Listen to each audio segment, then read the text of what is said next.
Okay, so let's take a look at Poll Everywhere. And this is in the App Store right here.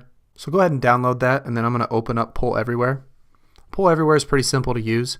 You either have the choice of deciding whether you are participating in a poll or you are presenting in a poll. So as a teacher, you're going to be presenting a poll. So in order to log in to Poll Everywhere, you're going to have to go to the Poll Everywhere website before you can utilize the app, which kind of seems like a hassle at first, but it really is no big deal. It's easy to sign up. So we're going to go ahead and go to the Poll Everywhere website on Safari. And you can also utilize Poll Everywhere from Safari, but I always find that the app is a little bit easier to use. So if you want to sign up, you're just going to click the sign up button over here. You will select that you are presenting using Poll Everywhere. And then you go ahead and create your Poll Everywhere account. So go ahead and do that right now. And then we'll go back to the app and we'll check out the best way to use Poll Everywhere.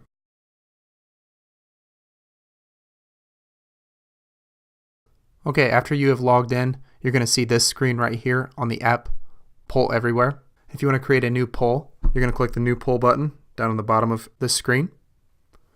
You have the option of creating a multiple choice, true, false, short answer, a clickable image, and a Q&A. So let's just create a multiple choice at this time. And it's going to give you the options of the number of choices here, however many you want to add. And up here is going to be your question. So I'm just going to make it say on the fly here just because this is for tutorial purposes. You can either choose an answer type of A through D or 1 through 4.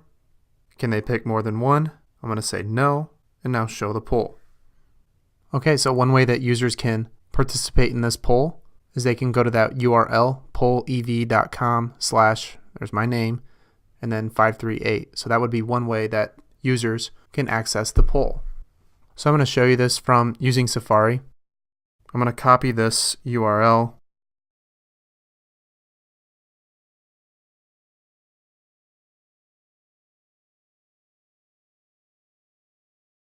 And then I'm going to go to Safari.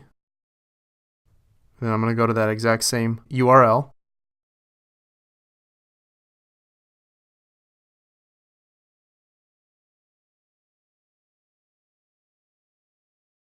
And that's going to be the exact poll that I was just creating. So then I'll click my response and watch me go back here to the app.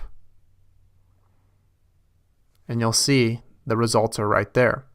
So that's one way to share out that poll with your users. You can have more than one answer, more than one response. You can have multiple people. So if you click on the ungrouped section after you go back with your poll, that's going to be the polls that you've created. If you click these 3 lines at the top, it's just giving you response history information about that.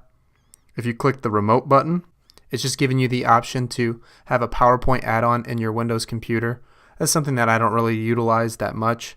I don't think it's very necessary. I just want to get a quick idea about what my class, or maybe if I'm presenting to teachers, what they understand about a particular topic or concept that I'm trying to teach. So if you click this refresh button, it's one of those things that you want to have a quick up-to-date piece of information about your poll. You just click that refresh button. So once again, if you click create a new poll, I typically stay to multiple choice, true, false, and short answer, especially when I'm using an iPad. If you are participating in a poll, so for your students' perspective, I'm going to log out here and I'm going to click on I'm participating. This is where then the users would click in the username. So that was where I put Corey Knight 538. That is the username, and that is going to be the poll that you want to join. So you can either have the users utilize Safari and go to Poll Everywhere or pollev.com and then put / the username.